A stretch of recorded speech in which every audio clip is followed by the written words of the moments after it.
বিয়ে বলতে আমরা জানি চার হাতের মিলন। চার হাত বলতে দুটি হাত পাত্রের, অন্য দুটি হাত পাত্রের, এমনটাই হয়ে থাকে, এমনটাই সামাজিক রীতি।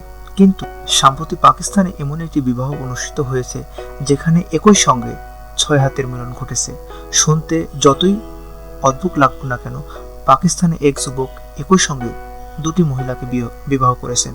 শুধু তাই নয়, যা আরও বিস্ময়কর তা হলো যে দুইটি মহিলাকে তিনি বিয়ে করেছেন তাদের একজন তার নিজের কাকি এবং অন্যজন তার কাকির মেয়ে, অর্থাৎ কাকাতো বোন। ঘটনাটি আগে হলেও সম্প্রতি সোশ্যাল মিডিয়ায় আবার তা ভাইরাল হয়ে উঠেছে। 30-এর কাছাকাছি বয়সী এই মুলতানি যুবকের নাম ইউসুফ খান। তার কাকি তার চেয়ে বয়সে বড়। বছর কয়েক আগে তার কাকি বিধবা হন। যুবতী মেয়েকে নিয়ে তারপর থেকে একাই ছিলেন তিনি। হঠাৎ তার প্রাক্তন শ্বশুরবাড়ির তরফে মহিলার কাছে ইউসুফ অর্থাৎ তার ভাসুরপুকে বিবাহর প্রস্তাব দেওয়া হয়। তাতে তারা সম্মতি দেন। এদিকে তার মেয়েও ইতিমধ্যে বিবাহযোগ্য হয়ে উঠেছে। পারিবারিক আলোচনা স্থির হয় মেয়েও বিয়ে হবে ইউসুফের সঙ্গেই। একই দিনে একই অনুষ্ঠানে মা ও মেয়েকে বিবাহ করেন ইউসুফ।